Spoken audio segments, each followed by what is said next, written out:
Olá, olá, meus alunos, minhas alunas, todo mundo bem? Sejam bem-vindos ao nosso módulo Direito Administrativo, didático e aprofundado. O direito administrativo começando do zero, começando da base, explicando todos os fundamentos dessa disciplina, porque muitas vezes você não consegue compreender o direito administrativo por conta de um conceito inicial que você não estudou, você já começa a estudar a disciplina para algum concurso já da metade para o final da disciplina, podemos dizer assim, e aí fica sem entender. Muitas vezes algo que é simples, mas criou aquela trava. Então esse curso ele vem para justamente destravar isso daí, para você entender. Ah, agora eu sei o que significa interesse público, agora eu sei o que é discricionário, agora eu sei o que é vinculado, eu sei o que é anulação. Então, esse curso ele serve justamente para isso. É um curso bem didático e também aprofundado e atualizado. O curso ele será atualizado durante todo o ano 2019 e 2020. Então, qualquer alteração legislativa, jurisprudencial 2019, 2020, você vai receber gratuitamente aqui na plataforma ProLuna.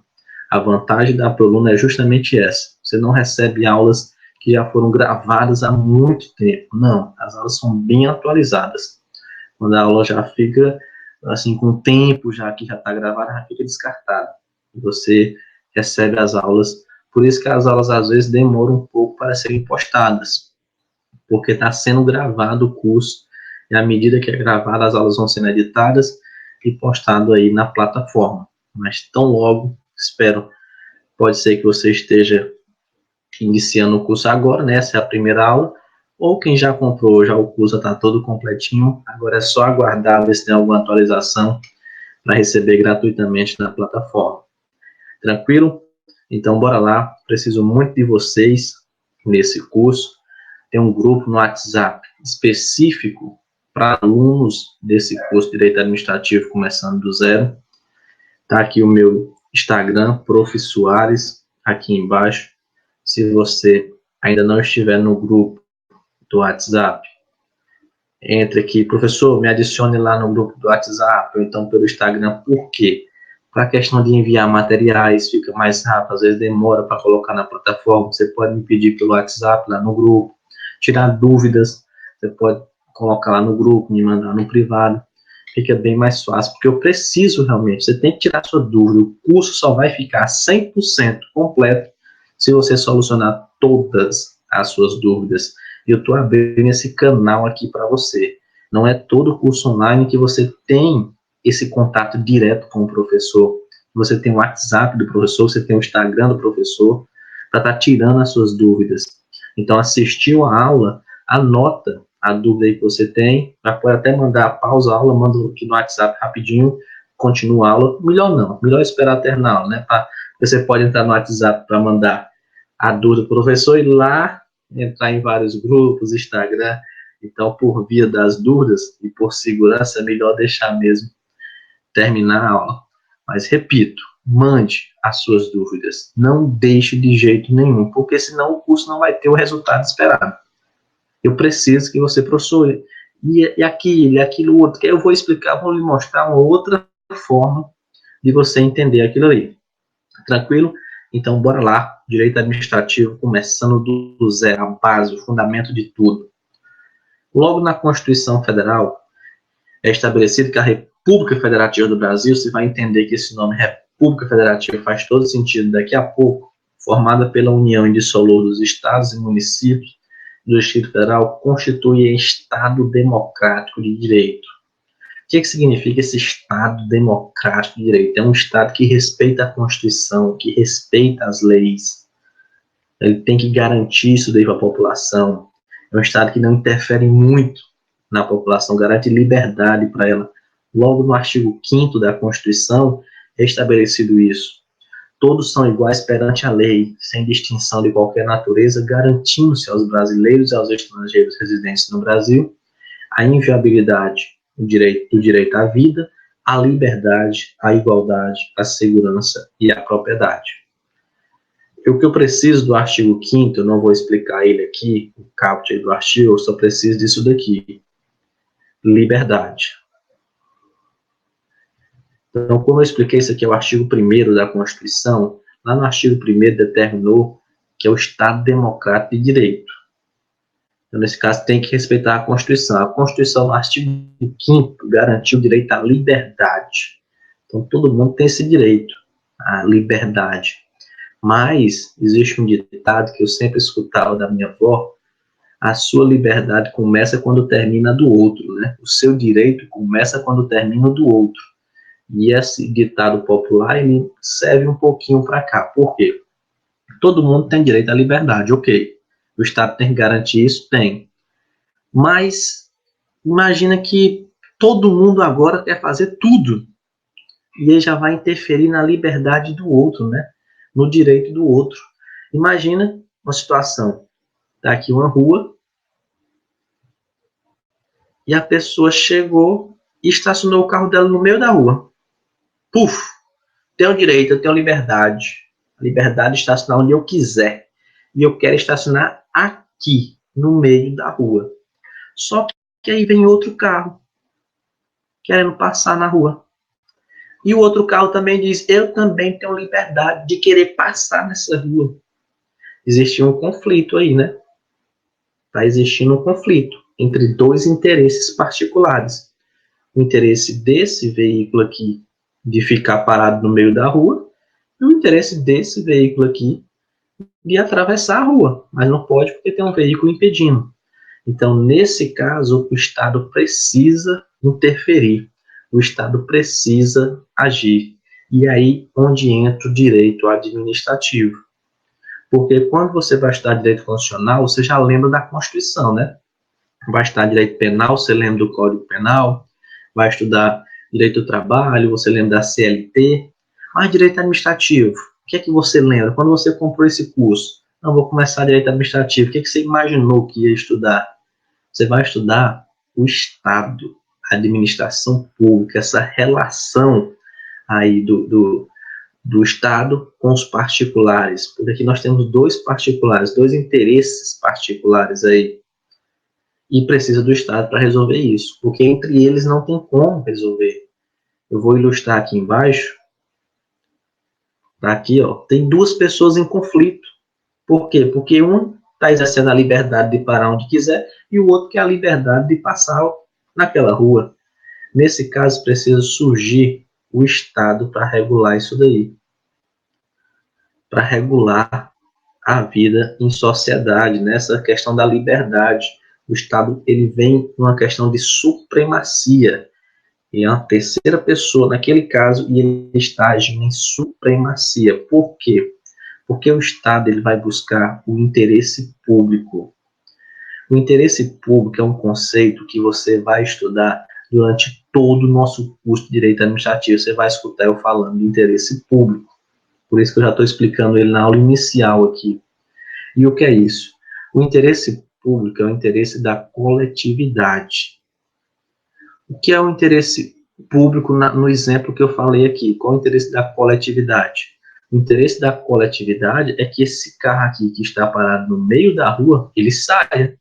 Porque não é somente esse que quer passar. Tem outro aqui atrás dele, tem outro aqui também querendo passar, tem outro aqui. Então, o interesse público, o interesse da coletividade exige que esse carro aqui saia daqui. Mas quem é que tem que mandar isso? Quem é que tem esse poder? O Estado. Ele chega através de um agente de trânsito, através de um policial, e diz: retire o seu veículo daí. Se você não retirar, eu vou multar você. Vou fazer aqui uma notificaçãozinha e vai doer no seu bolso. Então a pessoa tira o veículo. Se não existisse o Estado, se não existisse o direito administrativo, era um caos, né? Todo mundo ia fazer o que quisesse, ia parar onde quisesse, no trânsito ia ser terrível. Não só o trânsito, né, mas todas as relações aí, ia ser realmente uma baderna. Então o Estado vem, mas quando ele vem, ele também precisa de poderes, ele precisa de supremacia, porque se ele não tivesse esses poderes, se ele não pudesse multar, por exemplo, não ia adiantar de nada. Se ele só pedisse: oh, por favor, tire seu carro, não ia adiantar de nada. Então, quando ele vem com esse interesse público, o interesse da coletividade, Porque o Estado, ele está como se fosse assim, eu estou pegando aqui todo mundo, a maioria, e eu estou representando essa maioria. Eu não estou aqui atuando, quando o policial ele chega lá, o agente de trânsito, para mandar a pessoa retirar o veículo, não é a pessoa física do policial, do agente de trânsito que está mandando aquilo. Ali é como se fossem os braçozinhos do Estado representando a população. O interesse coletivo, o interesse público. Então, outro assunto que você vai estudar bastante aqui. O interesse público está em supremacia sobre o interesse privado. Está numa posição de supremacia, de superioridade. O interesse público ele prevalece sobre o interesse privado. Então o Estado chega, manda e você vai ter que obedecer. Por quê? Porque ele tem esse interesse público, ele tem essa supremacia. Um agente de trânsito, ele dá o sinal para você parar o seu veículo, você é obrigado a parar. Ele diz, você não pode passar nessa rua. Por quê? Porque está ocorrendo um evento, está tendo algum problema, dê a volta, dobre aqui. Existe um interesse público ali. Então, se o interesse privado de passar naquela rua ficou restringido. O Estado tem essa supremacia e ele pode fazer isso. Isso é possível porque o direito administrativo ele é um ramo do direito público. Ele não é bom você anotar isso daí, o direito administrativo não é exclusivamente regido pelo direito público. Não. Ele é um ramo predominantemente do direito público. Tem regras de direito privado também, mas predominantemente o direito administrativo possui regras de direito público. Professor, o que é essas regras de direito público e direito privado? Direito público é quando o Estado ele age em supremacia com o particular. Já direito privado, o Estado ele está numa posição de igualdade com o particular. Eu gosto muito de dar exemplo do dia a dia, que fica fácil de você compreender, para tirar esse juridiquês, né? Para concurso a gente tem que acertar a questão de prova. Direito público é como se fosse seu pai ou sua mãe para você. Eles têm supremacia, eles mandam e você tem que obedecer. Então é basicamente dessa forma, é o Estado e o particular, o Estado em supremacia. Direito privado é como se fosse você e seu irmão. Você e seu irmão, como é? É uma briga do tamanho do mundo. Um manda, tu não manda em mim, não, também não manda, aquela confusão toda, né? E não se resolve. Se não quiser fazer, não faz. Até que chega o pai, chega a mãe e diz, ei, você vai fazer isso. A pessoa vai com raiva, xingando tudo, mas vai. Por quê? Porque o pai está mandando. Então, direito público é isso aí, Estado particular, direito privado estão na mesma posição, em posição de igualdade. Muito cobrado em prova a questão da diferença entre o conceito de interesse público e interesse secundário, interesse público primário e interesse público secundário. O interesse público primário é o interesse da coletividade, o que acabou de explicar. Então, interesse público primário, interesse da coletividade. É o que o direito administrativo vai buscar, vai priorizar, é esse interesse da coletividade. O interesse público secundário é o interesse do próprio Estado. E aqui você já visualiza o interesse patrimonial do Estado.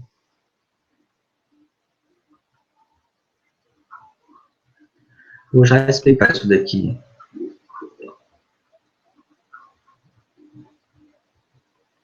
Beleza, professor. Então, o interesse público primário é o interesse da coletividade. Sim, interesse da maioria, interesse de todos, podemos falar assim. Então, quando o Estado busca uma desapropriação, está buscando o interesse da coletividade, interesse público primário. Já o interesse público secundário é o interesse do Estado, o interesse patrimonial. Quando o Estado ele tem o interesse de aumentar os tributos, aumentar alguma tarifa aí, ele está buscando o interesse público dele secundário. o interesse patrimonial, de aumentar a receita, né? Quem deve prevalecer? Isso é pergunta de prova. Quem deve prevalecer entre o interesse público primário ou secundário? O próprio nome já diz. Quem deve prevalecer é o interesse público primário, o interesse da coletividade. Tranquilo. Estamos falando muito de Estado, o Estado pode isso, o Estado pode aquilo, pois vamos conhecer quem é esse Estado. Para dizer que, isso aqui é um Estado, para falar, não, esse aqui é o Estado, esse aqui não é, para definir isso daí, existem uns elementos constitutivos. E os elementos constitutivos de Estado é povo, tem que existir um povo, governo, tem que ter alguém para governar esse povo, e território. Esse povo vive em algum lugar. Então, existiu o território, existiu o povo, existiu o governo, pronto. Esses são os elementos constitutivos do Estado. Agora sim, você é um Estado. Isso é muito cobrado em prova, esses elementos constitutivos. Lembra quando eu falei lá no início, República Federativa do Brasil? Pois agora vai ser importante. Importante, sabe por quê? Porque a mídia, você tem que tomar muito cuidado com a mídia, porque muitas vezes ela fala muitos termos errados do direito administrativo, e se você for pegar isso daí, vai acabar errando na hora da prova. A mídia, ela utiliza Estado, governo e administração pública, às vezes com o mesmo conceito, como se fosse a mesma coisa. E não é. Estado é uma coisa, governo é outra. Está bem aqui, ó, a prova. Por quê? Porque o Estado é a pessoa jurídica de direito público interno, detentor de direitos e obrigações. Esse é o Estado, é a pessoa jurídica de direito público interno. Já o governo é um elemento constitutivo do Estado, junto com o povo e o território, então já é diferente. O governo, ele é temporário, está mudando. Aqui no Brasil, atualmente, de 4 em 4 anos, muda o governo. Tem um presidente, tomar de conta. O presidente do Brasil, o presidente da República, ele faz, às vezes, de chefe de Estado e de chefe de governo, ao mesmo tempo. Mas está mudando. 4 anos muda, depois mais 4 anos muda. Então, cuidado com isso. Quando, lá no artigo 1º da Constituição, determina que a República Federativa do Brasil está determinando que a forma de Estado, a República Federativa, a forma de Estado é uma federação. Então, FE de federação. O que é essa federação? Essa federação é que divide em unidades autônomas. Eu tenho a União, os estados, o Distrito Federal e os municípios. É diferente do Estado unitário, que aí não teria essa divisão, teria só um buf, acabou. Já na federação, não. Eu tenho essa divisão em União, Estado, Distrito Federal e municípios. É importante destacar que não existe hierarquia aqui entre eles. O que existe é divisão de competências. Aqui, competência de âmbito nacional, aqui, competência de âmbito regional, e aqui competência de âmbito local. O Distrito Federal possui competência híbrida, tanto estadual como municipal. Por quê? Porque lá na Constituição determina que é vedada a divisão do Distrito Federal e municípios. Então, o Distrito Federal possui uma competência híbrida. Ele possui competência tanto como Estado, tanto como a competência dos municípios. Beleza. Então, República Federativa do Brasil significa que a forma de governo é a república. Ela é caracterizada pela representatividade popular. É o povo que escolhe, vai lá votar, escolher quem é o governante. E a temporalidade no exercício do poder. O que é essa temporalidade? O tempo, como eu falei, 4 anos. Está mudando. Ele pode ser reeleito? Pode, 8 anos. Mas 8 anos acabou, vai ter que entrar outro. Está sempre mudando. O Estado, ele possui algumas funções essenciais, que é a função de administrar, que é o que eu vou explicar demais aqui para vocês. O nosso curso é basicamente em função dessa em função dessa função, né?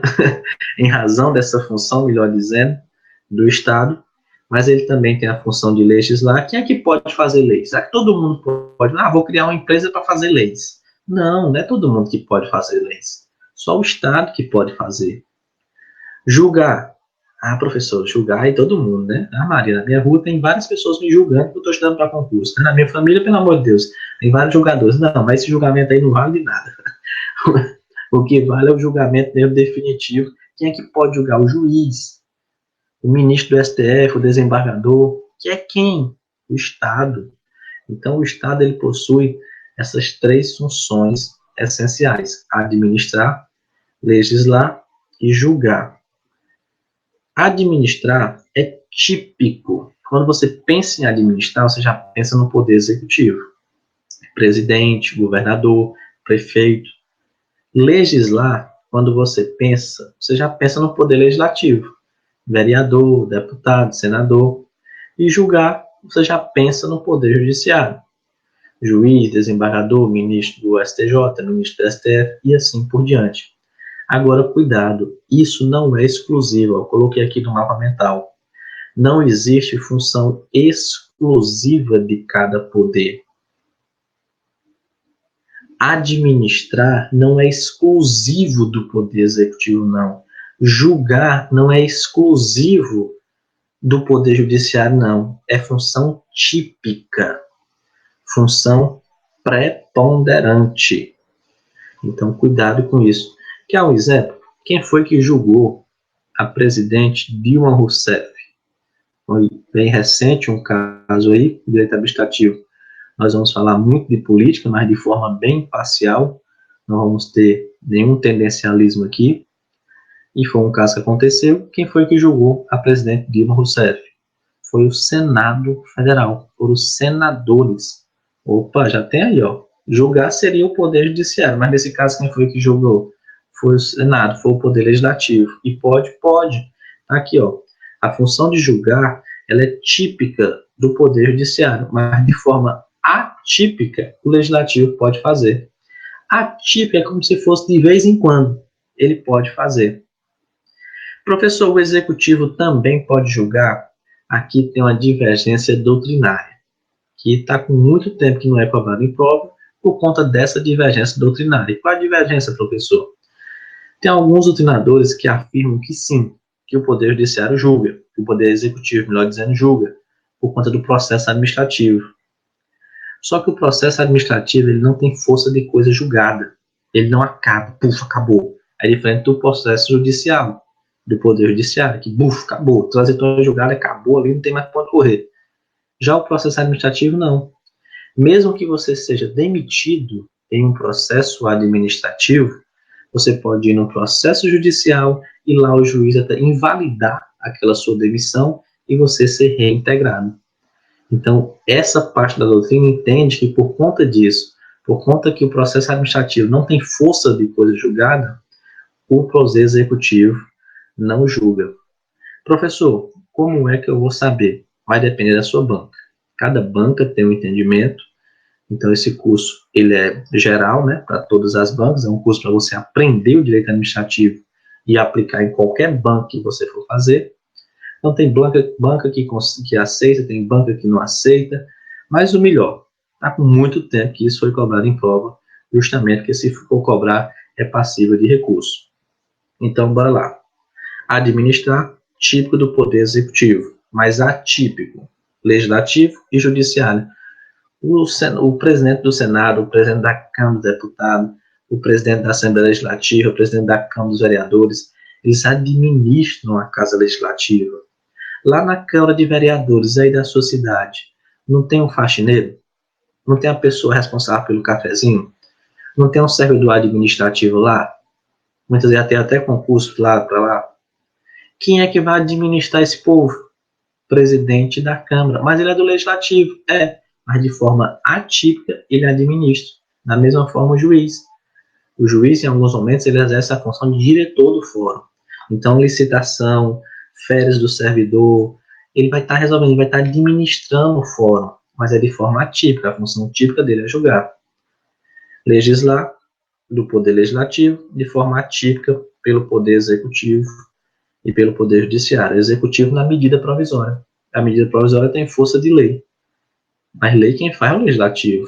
E essa medida provisória que tem força de lei, que depois pode ser convertida em lei, aí nesse caso é a função atípica do Executivo de julgar, de legislar, melhor dizendo.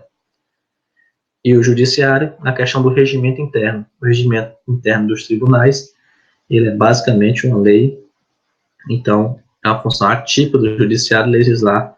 Um exemplo é o regimento interno dos tribunais. Bora praticar agora, resolver questões. Você precisa conhecer como esse assunto é cobrado em prova. Então, no nosso curso, teremos aulas somente de simulados. A aula todinha vai ser só um simuladão que eu vou passar para vocês. Vocês resolvem, depois assistem a correção. Eu peço que assista realmente a correção, não queira pegar só o gabarito, com outros colegas que já assistiram, porque é muito importante. Eu vou passar algumas dicas. Tem alguns assuntos que é mais fácil, é mais didático você explicar na questão do que explicar realmente na teoria, para não ficar muito denso, para não ficar muito cansativo. Então, quando for de simulado, assista a aula todinha, não queira passar não, ou pegar só o gabarito, assista. E sempre, nas nossas aulas teóricas, eu vou terminar a aula de teoria com algumas questões para você fixar o conteúdo. Essas questões, o intuito realmente é fixar o conteúdo, ou se observar como pode ser cobrado em prova. Então, questão bem atualizada e bem atual, do Unesp 2019, é o concurso de procurador jurídico. O interesse público pode ser classificado em primário e secundário, sendo correto que o interesse público secundário pode ser compreendido como interesse da coletividade. Errado. O interesse da coletividade é o interesse público primário. Quando a administração invocar o interesse público primário, este tem que ter como finalidade atingir o interesse público secundário, ou seja, aquele sempre deve ser instrumental para atingir este. Espera aí, professor, o que essa questão está dizendo? Acontece, né? Você lê, aí você volta e lê com calma. Quando a administração invocar o interesse público primário, este, que é o primário, né, está se referindo ao primário, tem que ter como finalidade atingir o secundário? Não. Quem deve prevalecer é o primário e não o secundário. Então está errado o item B. O item C. O interesse público primário decorre do fato de que o Estado também é uma pessoa jurídica, que pode ter interesses próprios, particulares. Errado. O Estado, como pessoa jurídica com interesses próprios, é um interesse secundário e não um interesse primário. O item D, o interesse público primário tem um cunho patrimonial. Está errado. O interesse público secundário tem um cunho patrimonial. E o item E, o interesse público primário é o verdadeiro interesse a que se destina a administração pública, pois este alcança o interesse da coletividade e possui supremacia sobre o particular. Certíssimo, o item E resume tudo que foi explicado para vocês. Segunda questão, Instituto AOCP 2019, prova da Polícia Civil do Espírito Santo. O Estado de Direito pode ser conceituado como uma pessoa jurídica política juridicamente organizada e obediente às suas próprias leis. A respeito do conceito de Estado, elementos, poderes e organização, é correto afirmar que o Estado, segundo grande parte da doutrina, é composto de 3 elementos originários e indissociáveis, quais sejam o povo, certo? A legislação interna? Não. Governo soberano, sim. Aqui seria território. Aí estaria correto se fosse território. Que é povo, governo e território os elementos do Estado. B. O Estado, para se organizar, divide-se em 3 elementos estruturais, ou organizacionais, que são chamados poderes ou funções, por alguns doutrinadores, sendo eles poder legislativo, executivo e poder econômico. Errado. Poder legislativo, executivo e judiciário. C. O poder legislativo exerce como função típica a aplicação coativa da lei ao caso específico. estabelecendo regras concretas sem produzir regras primárias no mundo jurídico. Professor, não entendi muito bem. Deixa o item C aí. Eu estou resolvendo como se fosse você resolvendo em casa. A administração pública direta é exercida por meio das autarquias, fundações públicas, empresas estatais e sociedade de economia mista. Aqui é assunto de organização administrativa, assunto lá na frente do nosso curso. Mas já vou dizer, está errado. Isso, autarquia, fundação pública, empresas estatais e sociedade de economia mista, no caso aqui seria empresa pública, melhor dizendo, seria a administração indireta e não direta. A administração direta é União, Estado, Distrito Federal e município. Isso daqui, ó. Isso daqui, União, Estado, Distrito Federal e município, você pode até anotar no seu material aí, é chamado de administração direta. Pronto.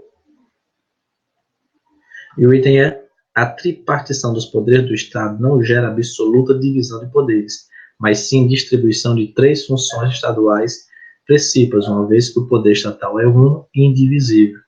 O item é: tá certíssimo. Professor, qual o erro do item C? Não entendi. Ele fala: o poder legislativo exerce como função típica a aplicação ativa da lei ao caso específico. O poder legislativo, ele vai aplicar a lei ou ele vai fazer a lei? Ele vai elaborar a lei, o poder legislativo. E lá no finalzinho ele fala, sem produzir regras primárias no mundo jurídico. Está errado. O poder legislativo, ele pode inovar no mundo jurídico. Algo que não tinha antes, uma lei pode trazer. Antigamente, não tinha essa questão de desarmamento. Qualquer pessoa poderia ir no supermercado, registrava a arma, comprava e pronto. Aí veio o Estatuto de Desarmamento, uma lei proibindo. Então, inovou, trouxe uma regra primária no mundo jurídico. Portanto, está errado o item C. E o gabarito é o item E, porque ele fala que não tem não gera uma divisão absoluta de poderes. Está certo, não existe função exclusiva, não é absoluta, não é daquele jeito e pronto. Certíssimo. Segunda questão.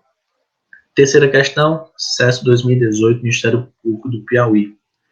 Julgo item subsequente relativo ao controle da administração pública, regime jurídico administrativo, processo administrativo federal e improbidade administrativa. Conforme o regime jurídico administrativo, apesar de ser assegurado a supremacia do interesse público sobre o privado, a administração é vedada ter privilégios não concedidos a particulares. Opa, peraí.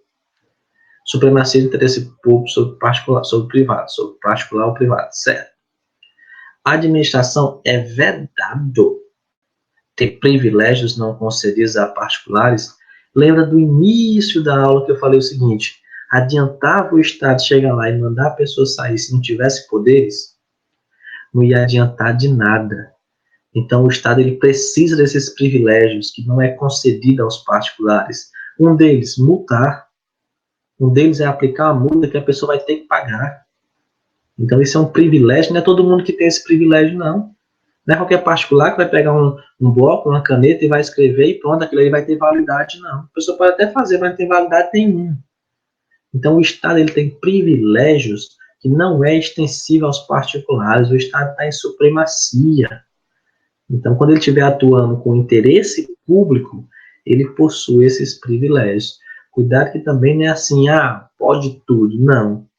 Nós vamos estudar no decorrer do curso, está só iniciando, mas ele tem que atuar no interesse público. Ele buscando o interesse público, ele tem essas prerrogativas, esses privilégios de chegar, de fazer, mandar, a pessoa vai ter que obedecer em diversas situações, de recolher uma mercadoria, enfim, são só exemplos que eu estou colocando aqui na cabeça de vocês. Mas a questão está errada, porque fala que não. Dizendo que a administração é vedada ter privilégios, não considerando os particulares, está errado, ela tem sim esses privilégios. Beleza? Então, qualquer dúvida na aula de hoje, já sabe, né? Pode entrar em contato, vamos manter esse contato aí mais próximo. Você fala comigo pelo WhatsApp, pelo Instagram, e deixo aqui essas 2 mensagens. A cada dia proveitoso de estudos, a realização do seu sonho fica mais próximo. Você sabe que nem todo dia vai ser o dia perfeito de estudo. Tem dia que você vai estar cansado, acontecer algum problema, você vai estar doente, mas a cada dia que você consegue, cada dia proveitoso de estudo, a realização do seu sonho fica mais próxima. E a hashtag aí do usuarinho, só para na nomeação. Concurseiro só para na nomeação. Foi aprovado no concurso? Ok, parabéns. Faça um churrasco, me convide de preferência, comemore, mas volte a estudar. Você só vai parar quando for nomeado. E outra coisa, esse só para na nomeação é uma parada temporária, né? Que você para ali a curtir um pouco a vida de concursado, concursada, mas depois volta a estudar para passar em um concurso melhor. Buscar sempre o crescimento aí, beleza? Então, forte abraço a todo mundo aí e bons estudos.